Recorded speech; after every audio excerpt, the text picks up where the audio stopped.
Bonjour et bienvenue dans cette nouvelle vidéo. Il est temps de faire évidemment le bilan du mois de mai qui était un petit mois. J'avoue que je me suis replongée dans la série Castle. Donc du coup je ne peux pas tout faire, je ne peux pas et regarder une série et lire. Mais j'ai quand même eu de très bonnes lectures, donc ça sera quand même un bon bilan globalement.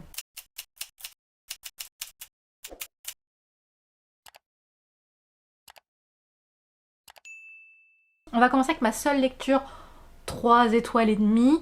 Je vais pas trop en parler parce que c'est Retour à Lake Grove de J. Courtney Sullivan. Si tu veux en savoir plus, j'ai fait une vidéo sur mon expérience de jury pour le prix Pocket et ce roman en faisait partie. Voilà, pour faire simple, j'ai bien aimé, c'est juste que j'ai trouvé ça trop dense, trop de sujets différents qui sont abordés et du coup on se perd un peu, même si ces sujets sont super importants, mais je pense que pour le coup j'aurais aimé qu'elle parle peut-être d'un peu moins de choses, mais que ce soit du coup moins touffu et qu'il y ait moins de détours. Mais les thématiques abordées, encore une fois, sont nécessaires. On passe tout de suite du coup aux 4 étoiles. La première c'est Visqueuse de Morgane Cossarieu. Pareil, je vais pas trop en parler. Si tu veux en savoir plus, il faut regarder ma vidéo sur les sirènes, puisque ça va parler justement du mythe de la vouivre et de la sirène. Roman d'horreur, grande autrice française, une excellente lecture s'il en est, mais moi j'avoue avoir préféré Dans tes veines de la même autrice. Peut-être par une fin, pour le coup, que j'ai trouvé un peu abrupte, moins percutante que ce que j'aurais aimé lire. Rendez-vous ici de David Nichols, pareil je renvoie à ma vidéo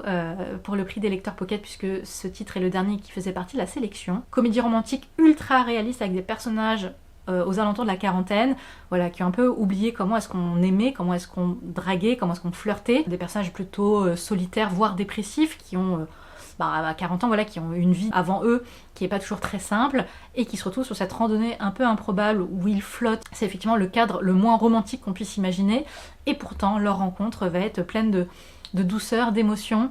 J'ai vraiment beaucoup aimé parce que c'est rare de voir des comédies romantiques avec des personnages de cet âge-là et encore moins avec des personnages aussi réalistes, aussi bien dans leur caractère que dans leur réaction. C'est très maladroit, mais comme on pourrait imaginer ce que c'est que de redraguer quelqu'un quand on a 40 ans et qu'on n'a pas confiance en soi.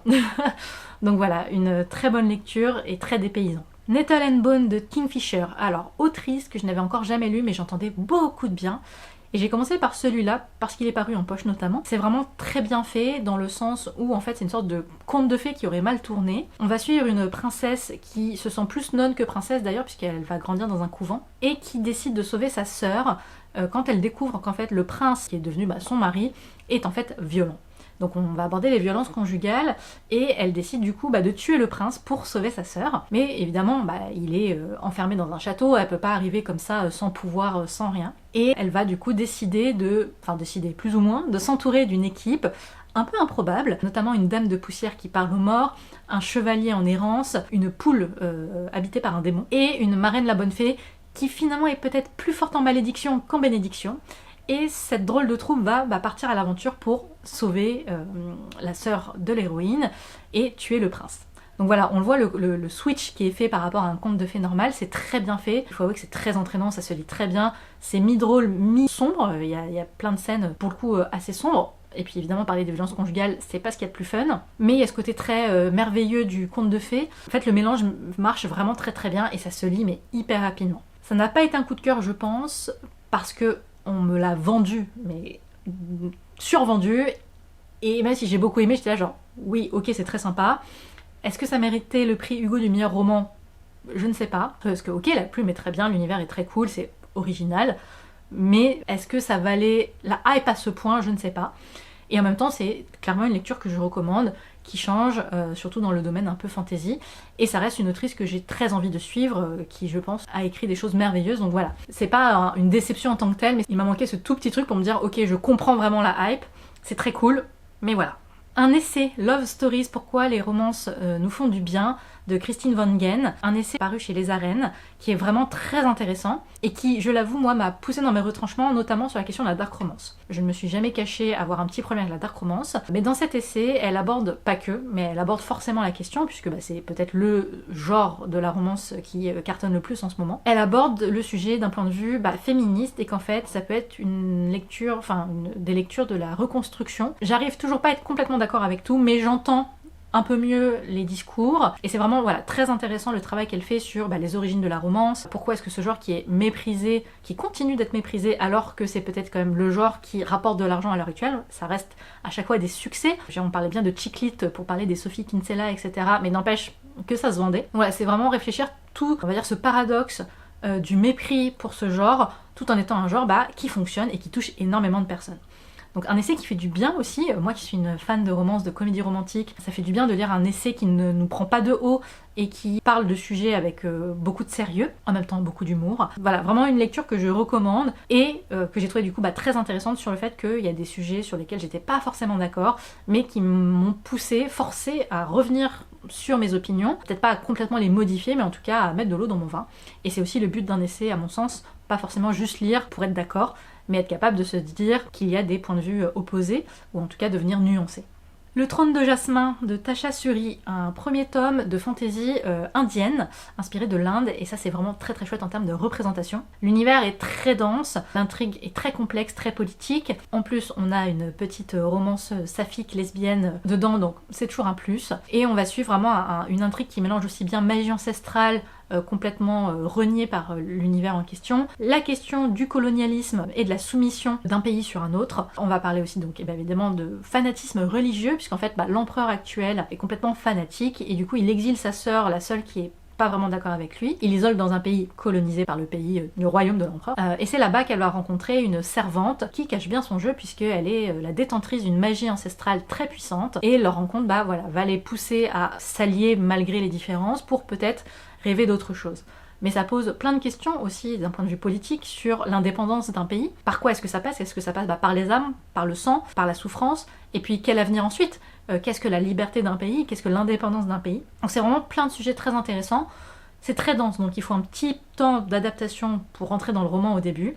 Mais très rapidement on est complètement pris et j'avoue que malgré je crois que c'est 600-700 pages facilement, ça se lit assez vite à la fin, on est vraiment pris dans l'intrigue, il y a plein de rebondissements, voilà, c'est très intelligent, très riche, très bonne découverte. Café et Dragon de Dana Blue, de la cozy fantasy, moi je suis toujours fan, moi j'aime bien, et en plus là, cozy fantasy queer puisqu'on a une romance gay, et du coup c'est d'autant mieux. On n'oublie pas que j'enregistre cette vidéo pendant le mois des fiertés, donc mettons en avant des romances qui ne sont pas hétérosexuelles. Donc dans Café et Dragon, on va suivre un jeune homme humain qui est le seul humain d'un pays peuplé de créatures fantastiques. Excepté les dragons qui ont disparu depuis il y a environ 20 ans. Mais sinon voilà, il y a des loups-garous, des vampires, des nains, des kobolds, des sorcières, voilà, qui ne sont pas humaines. Il travaille dans une auberge avec son père adoptif, un orc au grand cœur malgré ses airs un peu bourrus, et jusqu'au jour où il va être enlevé par un dragon, le premier qu'on voit depuis 20 ans. Et ce dragon se trouve être en fait un humain, un métamorphe, qui a perdu la mémoire. Notre héros, le cœur sur la main, va décider de l'aider à comprendre d'où il vient, et finalement cette quête va peut-être l'emmener à comprendre d'où il vient lui aussi, pourquoi est-ce que c'est le seul humain présent dans cet univers.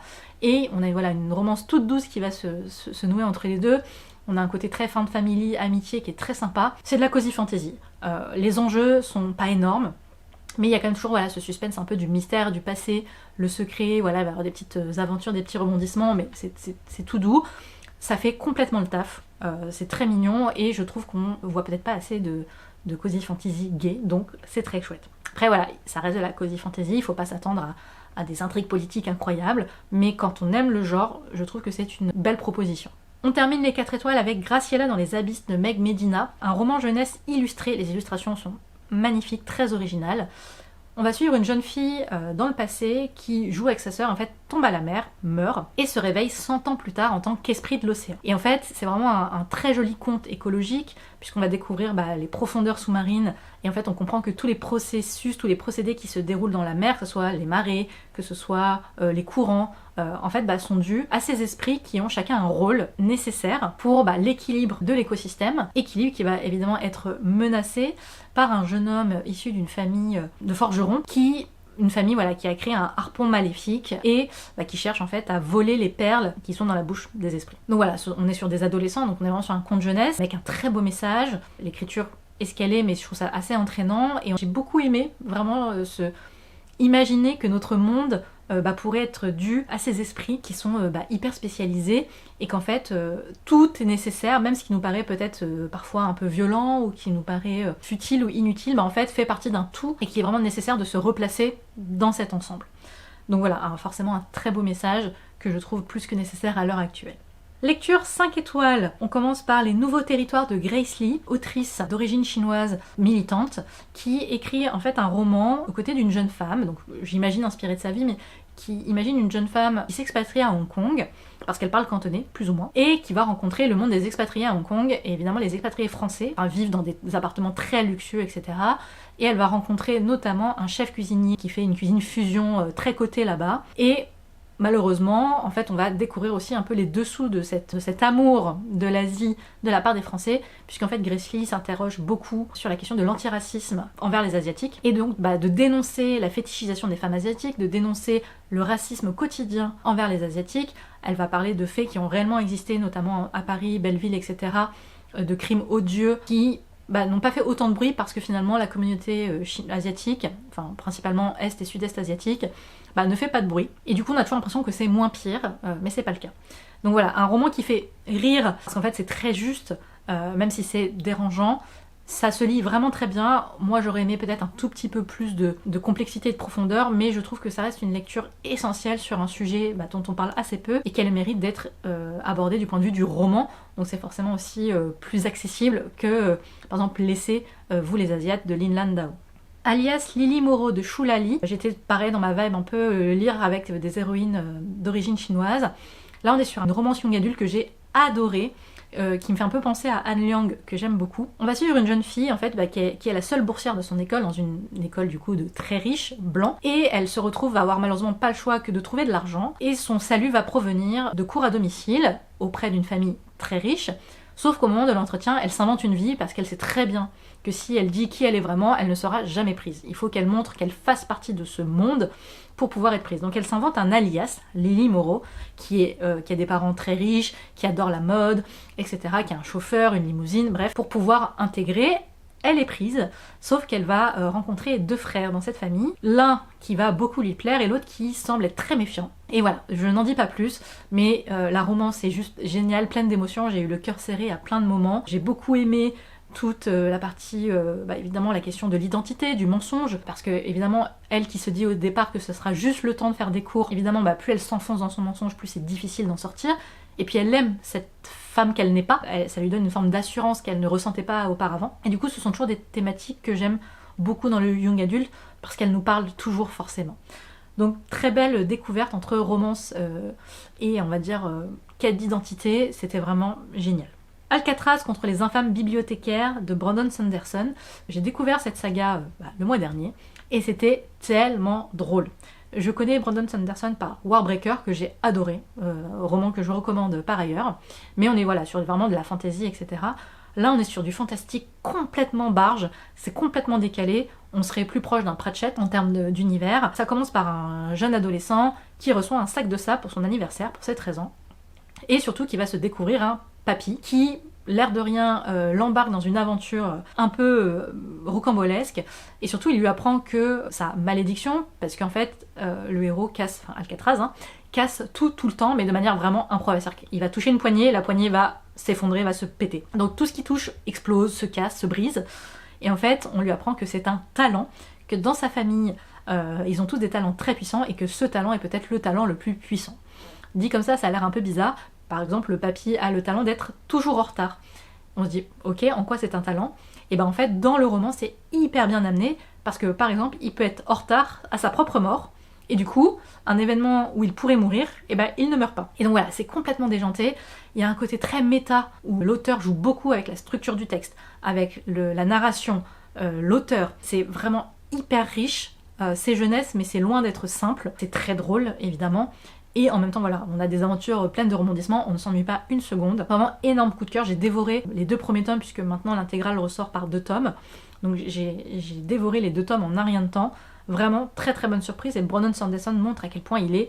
je sais pas ce qui se passe dans sa tête, mais ça va dans tous les sens, on sent qu'il est flamboyant, que c'est assez fou de lire ça. C'est vraiment un auteur à suivre, je pense, pour le coup. Je pourrais en parler longtemps, parce que vraiment c'était génial, tout simplement. Je termine très rapidement avec le Primal Hunter tome 5 de Zogart. Pareil, je vais pas parler du tome 5, mais on est toujours sur ma saga de l'ITRPG préférée. Même si la Dungeon Crawler Carl monte assez rapidement les marches, mais j'aime toujours Jake. On continue l'aventure, J'ai pas besoin d'en dire beaucoup plus, si ce n'est lisez de la lit RPG. Il y a une nouvelle saga qui va sortir en septembre en français, écrite par un auteur français. Donc voilà, il y aura forcément une saga lit RPG qui vous plaira, donc il faut en lire. On termine avec mon coup de cœur, Intérieure nuit de Marisha Pessel, qui était aussi ma recommandation du 12 Book Challenge pour le mois de mai. Et pareil, ce bouquin est complètement fou. On suit un journaliste en disgrâce depuis qu'il a en fait voulu lever le voile sur Stanislas Cordova, un réalisateur très connu de films d'horreur, mais qu'on ne voit plus depuis des années. Sauf qu'à l'époque, son enquête s'est très mal passée, il est devenu la risée de tous, et donc depuis, plus personne ne lui fait vraiment confiance, etc.